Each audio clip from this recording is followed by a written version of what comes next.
Assalamualaikum warahmatullahi wabarakatuh. Saya Afif Ainul Haq, Ketua Kelompok 3 Mata Kuliah Perilaku Organisasi, Jurusan Manajemen, Kelas Reguler 3A. Kelompok 3 sendiri beranggotakan saya sendiri, Afif Ainul Haq, lalu Desi Permatasari Sipayung, lalu Farah Kumala, Gifari Putra Pradipta, Muhammad Askal Wafi, Muhammad Fikri Yanwar, dan Najwar Sofyan. Di sini kelompok kami akan menjelaskan presentasi yang berjudul Manajemen Konflik Antar Kelompok. Semoga presentasi yang kami berikan ini dapat memberikan manfaat bagi kita semua, terutama bagi penonton dan khususnya bagi kelompok 3 sendiri. Perkenalkan, nama saya Desi Permatasari Sipayung. Di sini saya akan menjelaskan tentang manajemen konflik. Manajemen konflik merupakan serangkaian aksi dan reaksi antara pelaku maupun pihak luar dalam suatu konflik. Manajemen konflik termasuk pada suatu pendekatan yang berorientasi pada proses yang mengarahkan pada bentuk komunikasi dari pelaku maupun pihak luar, dan bagaimana mereka mempengaruhi kepentingan dan interpretasi. Menurut Ross 1993, manajemen konflik merupakan langkah-langkah yang diambil para pelaku atau pihak ketiga dalam rangka mengarahkan perselisihan ke arah hasil tertentu yang mungkin atau tidak mungkin menghasilkan suatu akhir berupa penyelesaian konflik, dan mungkin atau tidak mungkin menghasilkan ketenangan, hal positif, kreatif, bermufakat, dan agresif. Assalamualaikum warahmatullahi wabarakatuh. Nama saya Najwar Sofyan dari kelompok 3. Di sini saya akan membacakan penyebab terjadinya konflik. Setiap terjadinya konflik pasti memiliki beberapa latar belakang. Ada beberapa latar belakang penyebab terjadinya konflik, yaitu 1. Perilaku sehari-hari. 2. Perebutan tenaga ahli yang profesional. 3. Keinginan pemimpin atau atasan yang berlebihan. 4. Gangguan eksternal, bisa teror atau sabotase. 5. Dan sebagainya. Jenis-jenis konflik. Menurut Hani Handoko ada 5 jenis konflik dalam kehidupan organisasi. 1. Konflik dalam diri individu. Yang terjadi bila seseorang individu menghadapi ketidakpastian tentang pekerjaan yang dia harapkan untuk melaksanakannya.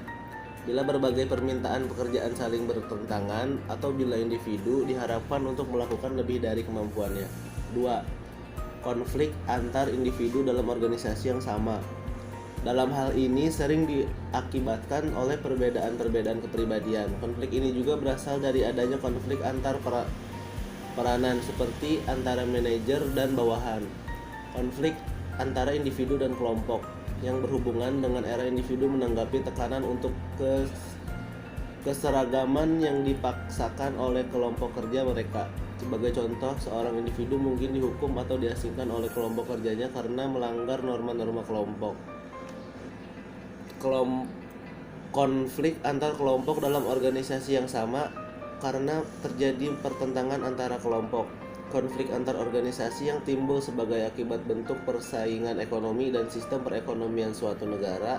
Konflik ini telah mengarahkan timbulnya pengembangan produk, teknologi dan jasa harga lebih rendah, dan penggunaan sumber daya lebih efisien. Pembagian jenis konflik ini akan menjadi lebih menarik jika dibagi secara jauh lebih detail, karena dengan konsep yang jauh lebih detail akan membuat analisis pemahaman tentang konflik menjadi jauh lebih maksimal. Sedangkan jika dibuat secara sederhana, hanya akan dipahami secara umum saja. Nama saya Farah Kumala dari kelompok 3. Pentingnya konflik dalam organisasi bermanfaat untuk mengadakan perubahan atau inovasi dan menghasilkan pemecahan persoalan yang lebih baik. Konflik menunjukkan dinamika organisasi. Selanjutnya, ada dampak konflik dalam suatu organisasi, terdiri dari dampak positif dan dampak negatif. Dampak positif yaitu yang pertama, meningkatnya ketertiban dan kedisiplinan dalam menggunakan waktu bekerja. Yang kedua, meningkatnya hubungan kerjasama yang produktif. Yang ketiga, meningkatnya motivasi kerja untuk melakukan kompetisi secara sehat antar individu maupun antar kelompok dalam suatu organisasi. Dampak negatifnya yaitu yang pertama, meningkatnya tekanan dan tingkat stres pada pihak yang berkonflik. Yang kedua, munculnya rasa tidak nyaman bagi pihak yang berkonflik. Nama saya Muhammad Fikri Anwar dari kelompok 3. Saya ingin menjelaskan tentang strategi manajemen konflik. Itu yang pertama, menghindar. Menghindari konflik dapat dilakukan jika isu atau masalah yang memicu konflik tidak terlalu penting atau jika potensi konfrontasinya tidak seimbang dengan akibat yang akan ditimbulkan. Yang kedua, mengakomodasi. Memberikan kesempatan pada orang lain untuk mengatur strategi pemecahan masalah, khususnya apabila isu tersebut penting bagi orang lain. Yang ketiga, kompetisi.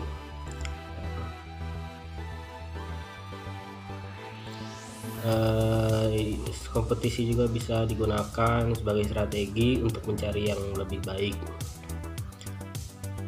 Yang keempat, kompromi atau negosiasi. Hal ini sangat penting untuk strategi, karena untuk saling menawarkan sesuatu untuk yang bermanfaat. Yang kelima, memecahkan masalah atau kolaborasi. Pemecahan sama-sama menang, di mana individu yang terlibat mempunyai tujuan kerja yang sama. Perlu adanya satu komitmen dari semua pihak yang terlibat untuk saling mendukung dan saling memperhatikan satu sama lain. Yang keenam, pemecahan persoalan. Dalam strategi pemecahan persoalan diambil asumsi dasar semua pihak mempunyai keinginan mengurangi konflik yang terjadi, dan karenanya dicarikan ukuran-ukuran yang dapat memuaskan pihak-pihak yang terlibat dalam konflik. Dan yang ketujuh, musyawarah. Hal ini biasa dilakukan dalam strategi manajemen konflik. Dalam strategi ini harus ditentukan secara jelas apa sebabnya yang menjadi persoalan yang akan dipecahkan masalahnya. Yang kedelapan, persuasi. Dalam strategi ini usaha penanggulangan konflik dilakukan dengan menemukan kepentingan dan tujuan yang lebih tinggi dan tujuan pihak-pihak yang sedang bertikai. Yang kesembilan, mencari lawan yang sama. Strategi ini pada prinsipnya hampir sama dengan strategi yang ketiga. Perbedaannya adalah bahwa strategi ini semua diajak untuk lebih bersatu, karena harus menghindari pihak ketiga yang dianggap merupakan lawan dari kedua belah pihak yang bertindak, yang bertikai. Yang 10, minta bantuan pihak ketiga. Jika hal ini penting mengetahui dibanding pertikaian. Jika bisa diajak kompromi atau minta bantuan pihak ketiga, kita kerjasama dengan pihak ketiga. Yang ke-11, peningkatan interaksi dan komunikasi.